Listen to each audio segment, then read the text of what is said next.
자, 지난 20장에서 우리는 이 에베소의 장로님들과 바울이 함께 만나고 있는 장면들을 살펴보았습니다.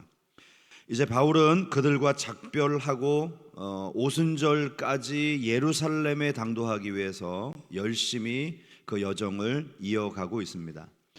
그럼에도 불구하고 바울은 지나가는 그 여정 속에서 성도들을 향한 사랑의 마음을 잃어버리지 않고 끝까지 그들을 돌아보는 모습을 볼 수 있습니다. 그래서 오늘도 그 여정 가운데 만났던 사람들에 대한 이야기인데요.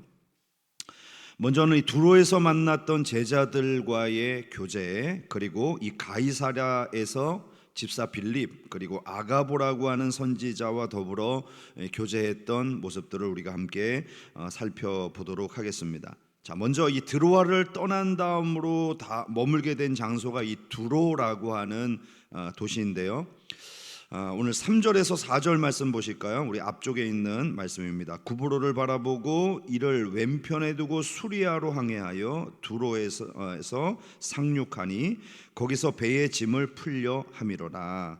제자들을 찾아 거기서 이레를 머물더니 그 제자들이 성령의 감동으로 바울더러 예루살렘에 들어가지 말라 하더라. 자, 여기에 보시면 이 두로라고 하는 도시에 제자들이 머물고 있었다라고 오늘 성경은 밝히고 있습니다. 이 두로는 본래 이 베니게 지역에 속해 있는 해상 도시 국가입니다. 기원전 332년 이 알렉산더 대제가 이 섬을 점령하기 위해서 본토에 있는 자네들을 끌어다가 인공 제방을 만들었어요. 그래서 이때 이제 본토와 연결한 육지가 됩니다. 그래서 섬이었지만 본토와 연결되어 있는 그런 도시였죠. 자, 그리고 이 도시가 이제 예루살렘에 들어가는, 예루살렘에서 가이사랴로 들어가는 이 관문이 되고 있는 것입니다. 자, 그럼 여기서 우리가 한 가지 의문이 있죠. 과연 이 도시에 어떻게 교회가 존재하고 예수님을 믿는 제자들이 있었던 것일까요? 물론 예루살렘의 박해로 인해서 흩어진 그리스도인들이 이 도시까지 들어가서 복음을 전했을 가능성이 있습니다. 그런데 사실 이 두로의 복음의 역사는 예수님의 사역까지 거슬러 올라갑니다. 마태복음 15장에 보면 예수님께서 이 두로 지역을 방문하셨던 기록이 나오는데요, 여기서 그 유명한 수로보니게 여인이 등장합니다. 자기 딸을 고치기 위해서 주여 내 딸을 고쳐주십시오 그랬더니 예수님이 야, 개들의 주인의 먹이를 개들에게 던짐이 마땅치 않다, 이렇게 얘기하셨던 그곳. 그래서 이 여인이 뭐라고 말하죠? 그렇습니다, 개들도 주인의 상에서 떨어지는 부스러기를 먹지 않습니까? 저에게 부스러기 은혜라도 주십시오 라고 요청했을 때 예수님은 그 믿음을 칭찬하셨고 그 여인의 딸을 고쳐주셨습니다. 아마도 이때 당시에 예수님을 경험했던 이 여인이 두로 지역에 돌아와서 예수님을 전했고 이것이 바로 두로에 교회가 생겨난 기초가 아니었을까, 이런 생각을 해봅니다. 바울은 이 지역에서 일주일 동안을 머물면서 함께 말씀을 나누고 있는 것이죠. 이 말씀을 보면서 우리가 기억해야 될 것은 뭘까요? 우리가 뿌린 복음의 씨앗이 결코 헛되이 사라지지 않는다는 것입니다. 우리가 조금 전에도 영상을 봤습니다만 열심히 우리가 이웃초청잔치 하기 위해서 복음의 씨앗을 뿌렸잖아요. 근데 우리 손에 남은 게 뭐죠? 어디 있습니까? 그분들. 이거 괜히 헛된 일 한 거 아닌가, 이런 생각을 할 수가 있죠. 그러나 여러분, 복음의 씨앗은 결코 헛되이 돌아오지 않습니다. 예수님의 따뜻한 발걸음이 이 두로라는 곳에 복음의 열매를 맺었던 것처럼 오늘도 우리가 복음을 전한 그곳에 반드시 하나님이 예비하신 열매가 일어나게 될 줄로 믿습니다. 본문에서 한 가지 더 주목해야 될 것이요, 4절에 보니까 바울이 제자들을 찾았다라는 말씀입니다. 자, 이 말의 의미는요, 바울이 제자들을 만나기 위해서 찾아다니다가 그들을 발견했다는 뜻이죠. 바울의 일행은 두로에 도착하자마자 혹시 교회가 있는가를 찾았고 그러다가 마침 제자들의 무리를 만나게 된 것입니다. 여러분, 이방 땅에서 그리스도인을 만난다는 것이 얼마나 큰 위로가 되는 줄 아세요? 여러분들이 먼 나라에 여행을 갔는데 거기에서 우연치 않게 그리스도인을 만났어요. 왠지 동지 만난 것 같잖아요. 저도 교회 다닙니다. 저도 예수님 만납니다. 예수님 알고 있습니다. 이렇게 하면 마음이 든든하단 말이에요. 여러분, 전도를 하다가 여기도 저기고 저기도 저기고, 전도지 주면 다 뭐 모른 척하고 막 가는데 어떤 분이 따뜻한 미소로 오면서 저 어느 교회 권사예요, 응원합니다, 열심히 하셔, 이렇게 한번 만나면 얼마나 큰 위로가 되겠어요. 더욱이 바울은 선교사잖아요. 선교사가 이방 땅에서 예수님을 믿고 있는 제자들과 만나서 교제한다는 것은 너무나도 행복한 일이었을 것입니다. 그런데 여러분, 사람을 만나서 어떤 위로를 청한다는 것은요, 한계가 있다는 사실도 우리는 알아야 합니다. 사람의 위로는요, 자신이 처한 그 한계 상황을 절대로 넘어서지 못하기 때문이죠. 바울은 지금 예루살렘으로 향하는 길이 그렇게 편하지 않습니다. 생명의 위협을 받는 사람들에 대한 소문이 여기저기서 들려오고요, 그리고 이런 일로 인해서 여러 번 경로를 수정해야 하는 그런 어려운 여정을 이어가고 있습니다. 그리고 각 성을 돌아갈 때마다 성령께서 주시는 감동이 뭐죠? 너 예루살렘 가면 순탄하지 않을 거야. 너 거기 가서 고난을 당할 거야. 그리고 죽을 수도 있어. 이런 경고가 계속해서 주어지는 상황 아닙니까? 그것이 밀레도, 두로, 또 앞으로 방문하게 될 가이사라라고 하는 지역까지 계속 이어지고 있어요. 그래서 바울을 만났던 성도들이 한결같이 바울에게 뭐라죠? 예루살렘으로 가지 마세요. 거기 가면 안 됩니다. 이렇게 만류하고 있는 상황입니다. 물론 이들은 바울을 위로하고 기도하는 동력자들이었지만 바울이 원하는 만큼의 위로를 주지 못했던 것이죠. 우리는 욥기서에서 고난당하는 욥을 위로하기 위해서 먼 길을 찾아왔던 3명의 친구들을 볼 수가 있습니다. 그들은 참으로 욥의 고통을 나누기 위해서 먼 거리, 시간과 물질을 들여서 찾아왔고요, 욥과 함께 슬퍼했습니다. 옷을 찢고 겉옷을 울면서, 그리고 티끌을 머리에 날리고 7일 7야를 아무 말도 하지 않고 그 옆에 같이 머물고 있었어요. 근데 여러분, 그들이 말로써 욥을 위로하고 문제를 해결하는 제시하는 과정에서요, 그들은 위로자가 아니라 판단자고 욥을 정죄하는 사람들이었습니다. 그들은 사실상 욥으로 하여금 하나님을 바라보도록 만든 것이 아니라 저마다 자기가 가지고 있는 판단으로 욥을 정죄했던 것이죠. 야, 내 경험을 들어봐라. 또 내가 알고 있는 옛사람의 지혜로운 말들을 너가 좀 참고를 해봐라. 내가 그동안 하나님의 법을 공부하고 인생의 법을 공부했는데 너 이런 것들을 한번 들어봐라. 그러면서 자기 주장을 하는데요, 상대적으로 욥은 고난을 당하기 때문에 죄인이고 위선자고 거짓말쟁이라고 이야기를 했고요, 자신들은 그런 고난이 없기 때문에 욥보다 훨씬 의로운 사람들이라고 그렇게 이야기를 했던 것이죠. 이에 대한 욥의 느낌이 어땠을까요? 욥은 그들의 말을 통해서 위로를 받은 것이 아니라 오히려 너희가 나에게 재난이 되었다, 이렇게 이야기합니다. 제가 새번역 성경으로 욥기서 16장 1절 이하를 읽어드리겠습니다. 욥이 대답하였다. 그런 말은 전부터 많이 들었다. 나를 위로한다고 하지만 오히려 너희는 하나같이 나를 괴롭힐 뿐이다. 너희는 이런 헛된 소리를 끝도 없이 계속할 테냐? 무엇에 올려서 그렇게 말끝마다 나를 괴롭게 하느냐? 너희가 내 처지가 되면 나도 너희처럼 말할 수 있을 것이다. 나도 너희에게 마구 말을 퍼부으며 가엾다는 듯 머리를 내저을 것이다. 내가 입을 열어 여러 말로 너희를 격려하며 입에 발린 말로 너희를 위로하였을 것이다. 여러분, 욥의 이 말은요, 사람의 위로가 갖는 한계를 명확하게 보여주고 있습니다. 단순히 동정하는 식의 비판은 위로하는 데 전혀 도움이 되지 않습니다. 그리고요, 우리가 뭔가를 격려한다고 열심히 말을 하는데 그게 상대방에게 와닿지 않는다면 그것은 오히려 재난을 주는 위로자인 것이죠. 욥은 지금 친구들의 말을 틀렸다고 이야기하는 것이 아닙니다. 너희들이 말하는 접근 방식이 잘못되었다는 이야기를 하는 것이죠. 여러분, 우리가 하는 말은 많은 경우에 옳은 말일 가능성이 많아요. 옳은 말을 하죠, 우리가. 그런데 옳은 말이라고 상대방에게 다 도움이 되는 말은 아닌 것입니다. 옳은 말을 하기 전에 먼저 상대방을 이해하고 배려하는 마음을 갖는 것, 내 뜻이 아닌 하나님의 뜻을 전할 수 있는 지혜로운 영성을 가져야 하는 것입니다. 그런 의미에서 오늘 바울을 만나고 있는 이 두로의 성도들은요, 분명히 한계가 있었습니다. 그들은 바울을 격려하며 어떻게 말하고 있죠?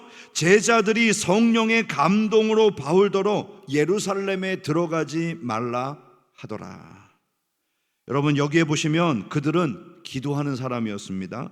성령의 감동을 받았습니다. 바울을 사랑하는 마음도 가지고 있었습니다. 그러나 그들의 위로는 자기중심적이었고 하나님의 뜻을 충분히 반영하지 못한 위로였던 것이죠. 그들은 분명 은사를 받은 사람들이었지만 그렇다고 그들이 전하는 말이 다 하나님의 뜻에 부합한 것이 아니었던 것입니다. 여러분, 우리도 이럴 수 있습니다. 우리에게 주어진 은사가 꼭 우리의 성숙한 신앙을 의미하는 것이 아닙니다. 인격적으로 부족해도요, 하나님은 당신의 뜻을 이루기 위해서 종종 우리에게 은사를 주십니다. 그러므로 우리에게 주어진 은사로 하나님의 뜻을 세우고 진정한 위로자가 되기 위해서는요, 하나님의 은혜, 지혜가 필요한 것이죠. 저는 오늘 우리 모두가 위로와 사랑의 은사를 하나님께서 우리에게 주시되 그것을 적절하게 사용할 수 있는 지혜를 더하여 주시기를 간절히 소망합니다. 여러분, 특별히 이 시대가 정말 위로가 필요한 시대거든요. 다 힘들고 어려운 시기들을 우리가 겪고 있는데 여러분들에게 적절한 위로를 줄 수 있는 은혜가 있기를 다시 한번 주님의 이름으로 축복합니다. 자, 다시 본문으로 돌아와서 이 두로에서 만난 성도들은 바울의 예루살렘 행을 만류하고 있습니다. 자, 그러면 이들의 만남은 전혀 유익이 없이 끝난 것일까요? 오늘 본문을 보면 정말 아름다운 이별을 하고 있는 모습을 보게 됩니다. 5절과 6절을 보실까요? 이 여러 날을 지낸 후 우리가 떠나갈새 그들이 다 그 처자와 함께 성문 밖까지 전송하거늘 우리가 바닷가에서 무릎을 꿇어 기도하고 서로 작별한 후에 우리는 배에 오르고 그들은 집으로 돌아가니라. 여기에서 아름다운 이별을 하고 있는 바울과 일행을 보게 됩니다. 그들은 바닷가에 나와서 무릎을 꿇고 함께 기도하고 있습니다. 저는 이와 같은 변화가 바로 바울과의 교제를 통해서 일어난 변화라고 믿습니다. 분명 그들은 바울에게서 사명에 대한 이야기를 들었을 거고요, 예루살렘으로 가야 할 분명한 사명을 깨닫게 되었을 것입니다. 그리고 그들은 바울의 예루살렘 행에 대해서 함께 동의하며 그를 위해서 기도했던 것입니다. 그래서 여러분, 누군가와 교제하느냐가 참 중요합니다. 바울처럼 영적으로 잘 이끌어주는 신앙의 선배를 만난다는 것은요, 우리의 영적 성장에 아주 큰 도움을 주는 것이죠. 아마도 여기 두로에 머물고 있었던 이 제자들은 바울과 교제했던 이 경험을 통해서 앞으로 어떤 결정을 내리게 될 때 더욱더 하나님의 뜻을 반영하는 결정을 내리지 않았을까요? 행복, 성공, 형통이 우리의 목표가 아니라 때로는 우리가 가야 할 길이 죽음이라 할지라도 그것이 주님이 원하는 길이라면 바울처럼 가야 한다. 이것이 바로 그들이 확실하게 깨닫게 된 하나님의 뜻이었을 것입니다. 이런 작별의 시간을 통해서 우리가 알 수 있는 또 한 가지의 사실은 그들이 얼마나 바울을 사랑했는가라는 것이죠. 비록 그들이 바울에게 충분한 위로를 주지 못했지만 그래도 바울을 사랑하는 자들이었습니다. 그래서 마지막 배웅하는 그 시간에 자기의 처자들, 아내와 가족들을 다 데리고 나와서 그 해변가에서 바울을 끌어안고 함께 위로하며 기도하고 있었던 것이죠. 여러분, 바울에게 있어서 그 어떤 말보다도 이와 같은 그들의 마음이 훨씬 더 위로가 되지 않았을까요? 그래서 어떤 의미에서는 내가 기도하고 있습니다, 걱정하지 마세요, 이런 위로가 그들에게 더 큰 힘이 될 수 있습니다. 저는 우리가 사역하는 그 현장에서 이처럼 함께 기도할 수 있는 아름다운 기도의 동력이 일어날 수 있기를 주님의 이름으로 축복합니다. 그래서 이 시대가 기도가 많이 필요하고 하나님의 일을 하기 위해서는 반드시 기도를 해야 되는데 우리에게 기도의 동력이 많이 일어났으면 참 좋겠어요. 자, 이제 바울이 두로를 떠나서 이 가이사라라고 하는 지역으로 들어가게 됩니다. 이제 가이사라를 넘으면요 바로 예루살렘이에요. 자, 여기에서 교제했던 이 빌립과의 이야기를 잠시 들려드릴게요. 오늘 본문 8절을 보겠습니다. 이튿날 떠나 가이사라에 이르러 7 집사 중에 하나인 전도자 빌립의 집에 들어가서 머무니라. 자, 집사 빌립은 어떻게 가이사라에 머물게 되었을까요? 자, 스데반의 순교로 예루살렘에는 큰 박해가 일어납니다. 그것을 주도했던 사람이 바로 사울이라고 하는 청년이었어요. 모두가 사방으로 흩어지고 예루살렘에는 사도들만 남아 있습니다. 이때에 흩어진 사람 중에 유대 땅으로 사마리아로 땅끝까지 가면서 복음을 증거한 사람들이 있었는데 그 중에 이 빌립이라고 하는 사람이 사마리아 땅으로 들어가게 된 것이죠. 자, 그래서 오늘 본문에 등장하고 있는 빌립은 예수님의 제자 빌립이 아니라 7 집사 중에 하나인 전도자 빌립이라고 소개가 되고 있습니다. 자, 그는 전도자로서 사마리아에 들어가서 하나님의 복음을 전했고요. 그 결과 큰 부흥이 이 사마리아에 일어나게 된 것입니다. 유대인과 이 사마리아인들의 역사적인 그런 상처 때문에요, 빌립은 사실 이 사마리아 땅에 들어가는 것이 그렇게 달갑지 않았을 것입니다. 그러나 그는 예루살렘에 계속 머물 수가 없었어요. 왜냐하면 거기에는 사울이라는 핍박자가 자리를 잡고 있었기 때문입니다. 그리고 그 사울이라는 청년이 오늘 우리가 대하고 있는 바로 사도 바울입니다. 그런데 그로부터 약 20년이 지난 후 빌립은 바로 그 핍박자인 바울을 가이사랴에 있는 자신의 집에서 맞이하고 있는 것이죠. 여러분, 사람은 앞으로 어떤 일이 일어날지 정말 모릅니다. 어떻게 이렇게 핍박자와 도망자가 동력자가 되어서 한자리에 만날 수 있는 것일까요? 하나님의 일하시는 방법은 참으로 놀라운 것이죠. 자, 그러므로 우리는 하나님 앞에서 늘 겸손하게 주어진 사명을 감당하며 끝까지 쓰임받기를 소망해야 합니다. 어쨌든 바울은 이방인의 사도로, 빌립은 집사로 함께 만나서 교제하고 있습니다. 빌립은 이방인 선교를 향한 전도의 문을 가장 최초로 열었던 사람이었고요, 바울은 그것을 기초로 해서 이방인의 모든 장벽을 무너뜨리고 복음을, 선교를 활성화시킨 사람입니다. 바울이 고린도 교회를 향해서 나는 심었고 아볼로는 물을 주었다는 표현처럼 이방 선교의 씨앗을 심었던 빌립과 그것에 물을 주고 성장시켰던 바울이 20년 만에 만난 거예요. 여러분, 이것 또한 아름다운 만남 아닌가요? 다시 사마리아 땅에 머물고 있었던 빌립에게로 돌아가 봅시다. 빌립이 사마리아에서 큰 부흥을 경험하고 있을 때 갑자기 성령께서 광야로 내려가라고 하는 명령을 주십니다. 그래서 내려가 봤더니 에디오피아 내시가 예루살렘에 예배하러 왔다가 돌아가는 거예요. 여기서 그는 하나님의 말씀을 증거하고 그에게 복음을 전했습니다. 그 결과를 성경은 이렇게 이야기합니다. 사도행전 8장 38절 이하입니다. 이에 명하여 수레를 멈추고 빌립과 내시가 둘 다 물에 내려가 빌립이 세례를 베풀고 둘이 물에서 올라올세 주의 영이 빌립을 이끌어간지라 내시는 기쁘게 길을 가므로 그를 다시 보지 못하니라. 빌립은 아소도에 나타나 여러 성을 지나다니며 복음을 전하고 가이사랴에 이르니라. 바로 이때로부터 빌립은 가이사랴에 쭉 머물러 왔었던 것입니다. 여기서 우리는 집사 빌립의 좋은 장점을 발견할 수 있습니다. 그는 먼저 순종의 사람이었어요. 하나님이 가라 하면 순종하는 사람이었어요. 예루살렘을 떠나서 죽기도 싫은 사마리아로 내려갔습니다. 그리고 부흥을 한참 경험하고 있을 때 또 광야로 가라는 명령을 따라 갔습니다. 그리고 순종하여서 에디오피아 내시를 만나게 된 것이죠. 그는 하나님이 명령하실 때 이유를 따지지 않고 순종하는 사람이었습니다. 그런데 반대로 하나님의 부르심이 없을 때는요, 그 자리를 지켜내는 사람이었습니다. 그는 광야에서 가이사라로 온 뒤에 20년 동안을 그곳에 머물게 됩니다. 그곳에서 뭐 했을까요? 교회를 섬겼습니다. 그리고 지금도 여전히 하나님의 사역에 변함없이 헌신하고 정말 지금 가이사라를 거쳐가는 이 바울을 영접하고 있는 것이죠.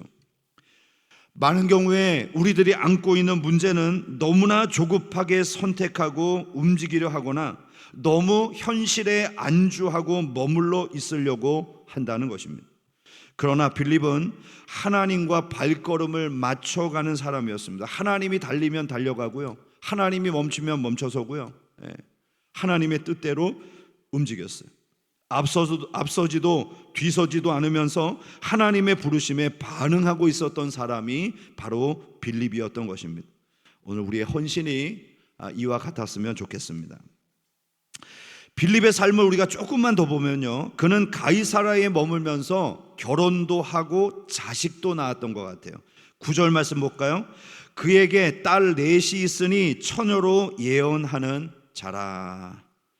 여러분, 이 대목에서 참 저도 이 빌립이 부러운데요, 그는 사역과 가정에 있어서 모두 성공한 믿음의 사람이었습니다. 그의 스라에 몇 명의 자녀가 있었는지 모르겠지만 지금 가이사라에는 4명의 딸, 시집안간 처녀 딸들이 함께 빌립과 사역을 하고 있어요. 그들은 하나같이 예언을 하고 있었던 사람들이었습니다. 경건한 부모 밑에서 경건한 자녀가 나오는 것이죠. 그러므로 우리가 자식을 기르는 걸 뭐라고 그래요? 농사라고 그러잖아요. 자식 농사. 부모가 어떤 농사를 짓느냐에 따라서 결과가 달라질 수 있다는 이야기 아닙니까? 물론 성경에는 아버지의 신앙이 훌륭한데 자녀들이 그렇지 못한 케이스가 종종 등장합니다. 사무엘의 자녀들이 그랬고요, 다윗의 자녀들이 그랬습니다. 외부적으로 존경받는 것은 어쩌면 쉬운 일일지 모릅니다. 그러나 우리의 삶을 속속들이 들여다보고 있는 자녀들에게 신앙의 존경을 받는다, 이거 참 쉽지 않은 일이죠.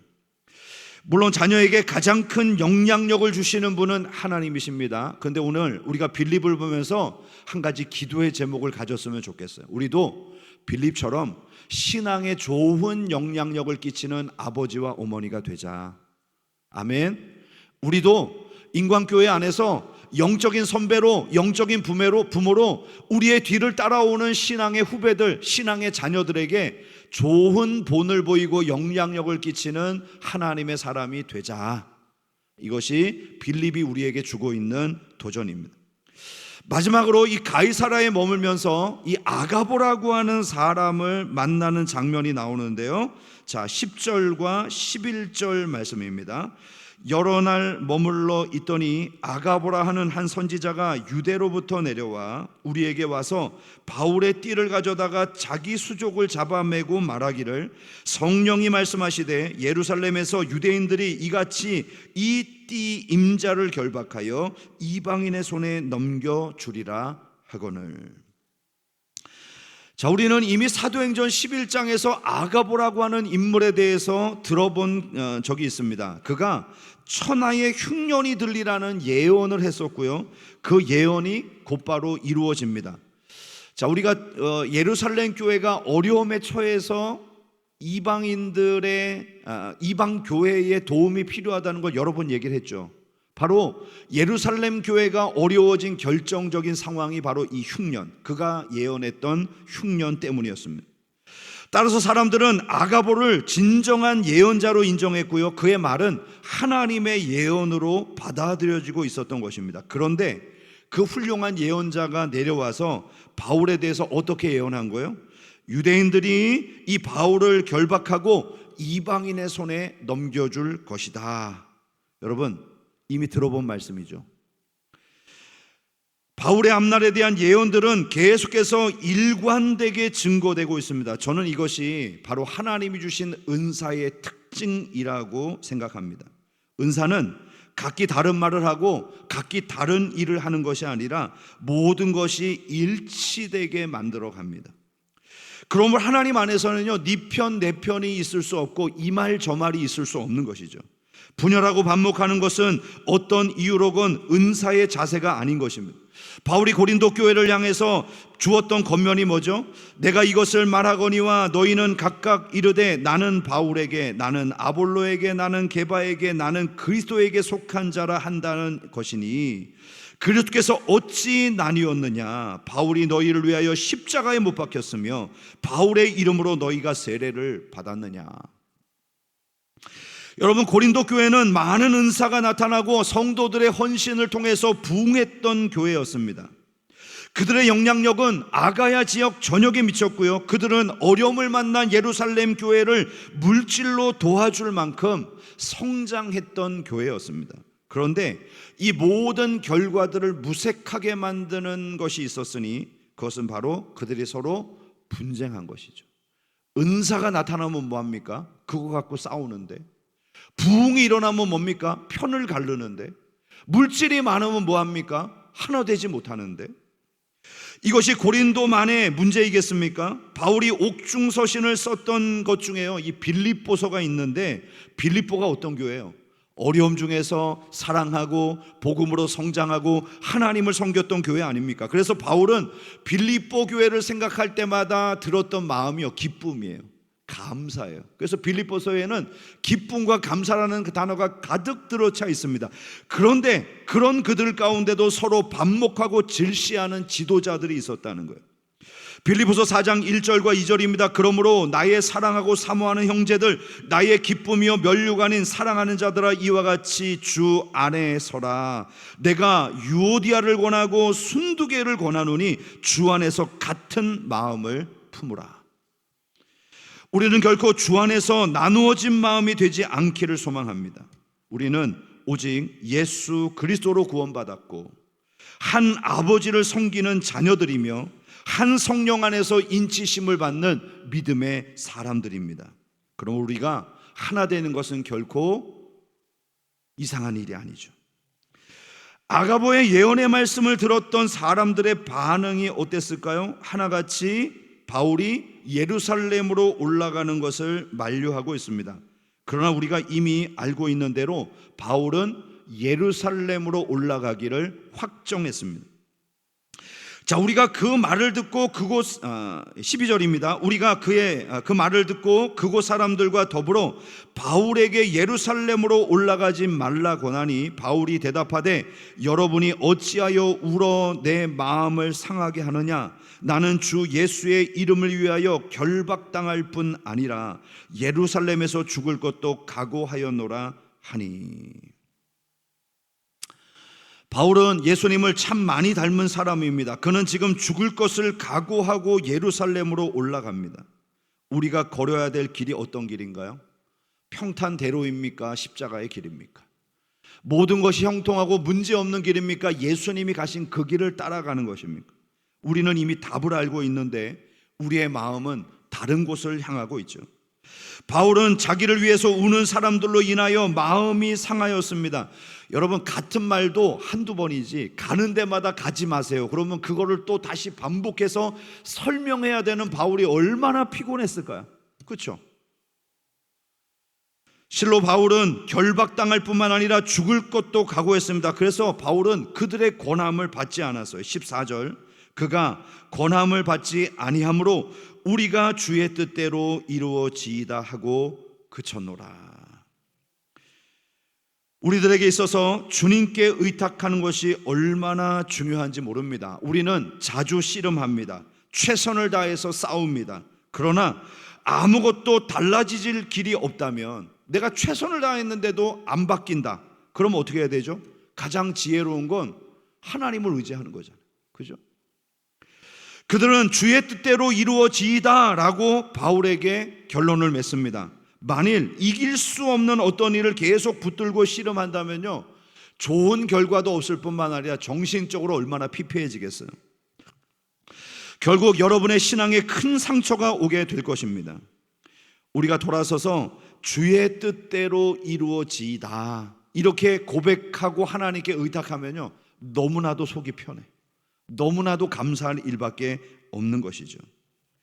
이제 바울은 하나님의 뜻을 구하며 예루살렘으로 향하고 있습니다. 이제 이것이 예루살렘을 향하는 바울의 마지막 여정이에요. 이제 예루살렘에서 그는 예언된 일들을 당하게 됩니다. 여러분, 오늘 이 말씀을 보시면서 여러분들은 어떤 생각이 드셨습니까? 바울의 예루살렘행을 만류하는 성도들의 마음도 이해가 가고, 너무나도 확정된 결심을 보면서 그러면 주님의 뜻대로 되실 거예요, 이렇게 말하는 성도들의 마음도 이해가 가잖아요. 이 모두가 다 사랑의 마음인 거죠. 저는 우리가 보내는 이 11월 달이 그런 사랑으로 따뜻해지는 달이 되었으면 좋겠습니다.